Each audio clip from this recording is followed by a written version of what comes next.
बिस्मिल्लाहिर्रहमानिर्रहीम। अस्सलाम वालेकुम नाज़रीन, आपको एक दफ़ा फिर अपने इस यूट्यूब चैनल पर खुशामदीद कहता हूँ। नाज़रीन, आज की इस ये वीडियो इंतहाई अहम है और इस वीडियो में मैं आपको थोड़ा सा जो नए आर्मी चीफ बने हैं जिससे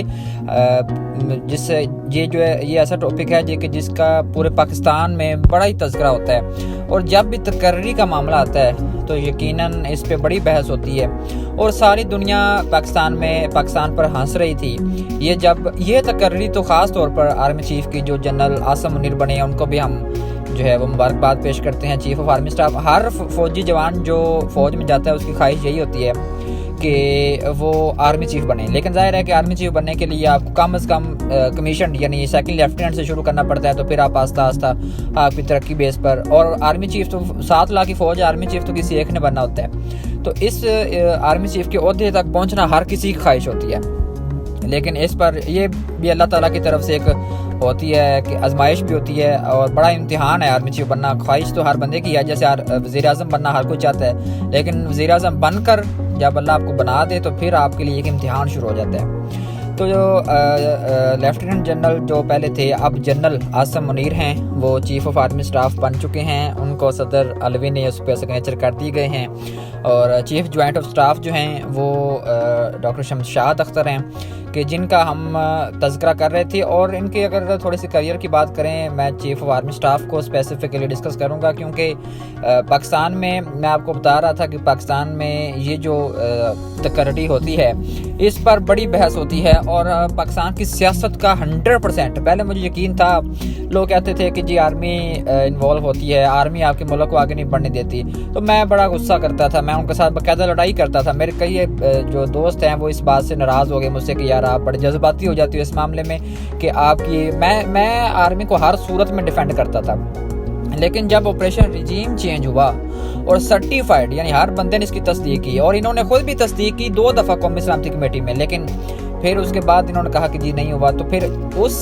इस मामले में जब इन्होंने रिजीम चेंज ऑपरेशन किया तो उसके बाद से मेरे कॉन्सेप्ट जो हैं वो आर्मी के हवाले से बदल गए। मुझे भी लोगों ने जो बातें लोग करते थे मैं भी उन्हीं बातों पर जो है वो मुत्तफिक होना शुरू हो गया आस्ता आस्ता, और मेरे जहन में भी ये आना शुरू हो गया कि ये जो बातें की जाती हैं कि 70-75 साल से आपकी आर्मी जो है वो आपको आगे नहीं बढ़ने देती मुल्क को, तो ये बात कहीं ना कहीं हद तक ठीक है। अच्छा, अब इनके थोड़े से करियर की बात करें तो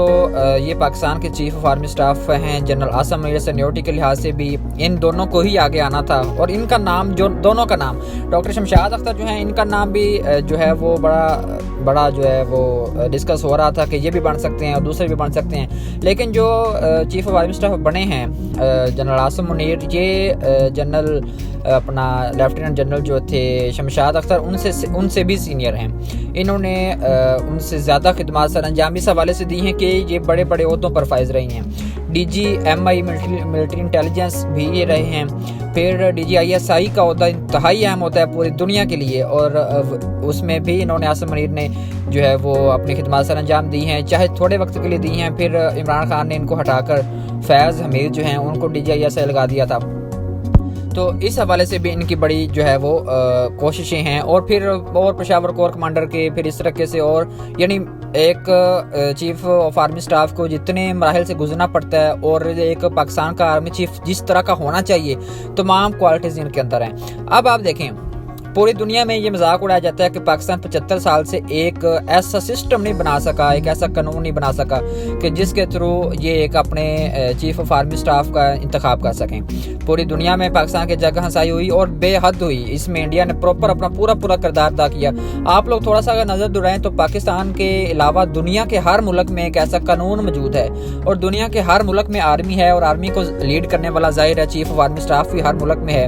लेकिन उनको हमें किसी को पता नहीं होता कि आप इंडिया के चीफ ऑफ आर्मी स्टाफ का नाम शायद लोग जानते हो क्योंकि वो हमारा हमसाया मुल्क हैं और वक्तन फवक्तन लोग उनको पढ़ते सुनते रहते हैं, उनके इंटरव्यूज़ भी आते रहते हैं। अब अमेरिका के चीफ ऑफ आर्मी स्टाफ को बहुत कम लोग जानते होंगे, गूगल से तो हर चीज़ ही मिल जाएगी। फिर आप चाइना में चले जाएं, किसी भी मुल्क में चले जाएं, आपका इतना बर्डन और इतना ज़्यादा शोर चीफ ऑफ आर्मी स्टाफ की तैनाती के हवाले से कहीं नहीं होता। ये सेहरा भी सिर्फ पाकिस्तान के सर जाता है, ये जो कि इंतहाई शर्मिंदगी की बात है। आप अगर थोड़ा सा देखें यूके यूएसए के कानून को, वो इस तरीके से करते हैं कि जो आपकी वजारत दफा होती है उसका सेक्रेटरी के अंडर आपका आर्मी चीफ होता है, उसके सेक्रेटरी ने साइन करने होते हैं जी ये नहीं तो ये आर्मी चीफ बनेगा बस। इसके अलावा क्योंकि उनकी इन्वॉल्वमेंट सियासत में नहीं है, हमारे जो इधर आर्मी चीफ कहते हैं कि जी अब मुल्क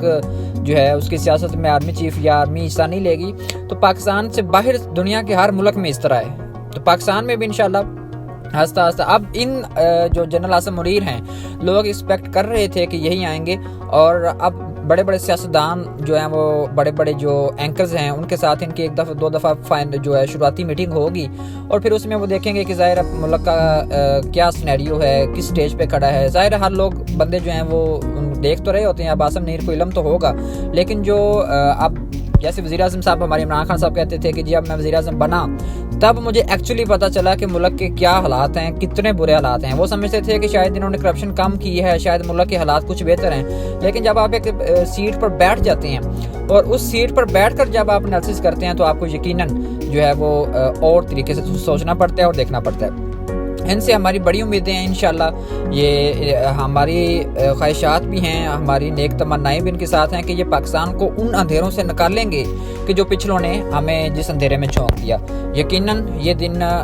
पाकिस्तान जो है वो ये सिर्फ एक तरीके से बदला जा सकता है। पाकिस्तान में जो है वो बदकिस्मती भी यही है कि हर बंदा कोशिश करता है कि जी मुझे वज़ीर आज़म बना दो चाहे मेरे ऊपर से गुजर जाओ।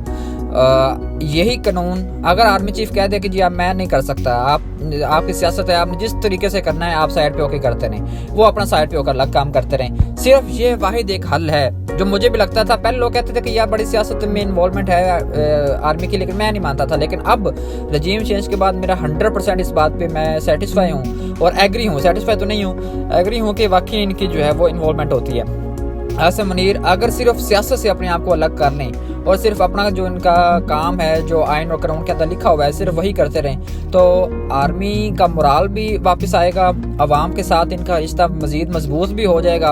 और जो लोग कहते हैं कि आर्मी ने ये किया वो यकीनन हम मेरे समेत जो है वो एक ट्रेंड बदलेगा। अब कुछ लोग होते हैं कि जैसे वज़ीर आज़म ने इनका नाम आगे भेजा तो समरी पे साइन कर दिए अलवी ने, सदर ने, तो वो कुछ लोग आप जैसे रहील शरीफ को लाने वाले वज़ीर आज़म नवाज शरीफ थे, तो फिर with the passage of time ये भी खबरें आना शुरू हो गई कि ये दोनों एक पेज पे नहीं है। फिर इसको लाने वाले जनरल बाजवा को लाने वाले भी यही हैं, फिर जनरल बाजवा को हटाने वाले इनको नवाज शरीफ को हटाने वाला भी जनरल बाजवा है, इमरान खान को लाने वाला जनरल बाजवा है, फिर इमरान खान को हटाने वाला बाजवा है। अगर लोग ये कहते हैं मुबैना तौर पर। अब जब ये आसिम मुनीर नून लीग लेके आई है, फॉर एग्जाम्पल अब उन्होंने ही नाम दिया होगा ना जिसपे वज़ीर ममलकत जो है सदर ममलकत ने साइन किए हैं, तो इनको लाने वाली अगर नून लीग है तो जाहिर है वो कुछ अपना फ़ायदा देखते होंगे। लेकिन जब आप इस सीट पे आ जाते हैं तो फिर आप एक इनफरादी तौर पे नहीं है, जैसे तोशा खाना में लोग कहते हैं कि आपको जो इनाम मिलते हैं वो आप इनफरादी हैसियत में नहीं लेते, वो आप एक मुल्क को रिप्रेजेंट कर रहे होते हैं, आपको इसलिए वोट नाम मिलते हैं। तो मैं भी यही कह रहा हूँ इस पॉइंट पे कि आप जब वज़ीर आज़म या सदर या आप चीफ आर्मी स्टाफ बन जाते हैं तो आप एक इंडिविजुअल नहीं है, या जनरल बाजवा नहीं था या जनरल आसिम मुनीर नहीं है। इन्होंने पूरी फौज को किस तरफ झोंकना है, पूरी फौज को इन्होंने मोराल हाई करना है, पूरी फौज को आवाम से अलग करना है कि जोड़ के रखना है। ये सारा उनको अपने अदारे का भी और एक मुल्क की मोराल को, मुल्क की मोरालिटी को, एक मुल्क का जो करीज है उसको भी इन्होंने हाई रखना होता है। तो इस पर आसिम मुनीर पर बड़ी जिम्मेदारी आयद होगी और इतना जो है वो बहरान में मुल्क छोड़ के जाने वाले जिन हालात में इन्होंने आसिम मुनीर को इस मुल्क को दिया है, अब यकीनन ये देखते हैं, हम देखा बड़ी इंटरेस्टिंग आगे होगी आपकी जो पॉलिटिक्स है कि ये किस तरफ जो है ये मुल्की हालात किस तरफ जाएंगे। और अगर तो ये सर्वाइव अच्छे तरीके से कर गए आसिम मुनीर तो फिर इंशाल्लाह आवाम इसको याद रखेगी, लेकिन नहीं तो आवाम तो याद रखेगी जनरल बाजवा को भी। लेकिन अब वो देखते हैं कि क्या करते हैं। हमारी इनसे बहुत सी उम्मीदें हैं और नेक ख्वाहिशात हैं। अल्लाह ताला इनको राह रास्त पे रखे और मज़ीद कामयाबी भी दे और मुल्क के लिए बेहतरी हो। मज़ीद इस वक्त इन्फॉर्मेटिव वीडियो जानने के लिए हमारे चैनल को सब्सक्राइब करें, बेल के आइकन को लाजमी क्लिक करें ताकि इन्फॉर्मेटिव वीडियोज़ आपको बर वक्त मिल सकें। शुक्रिया।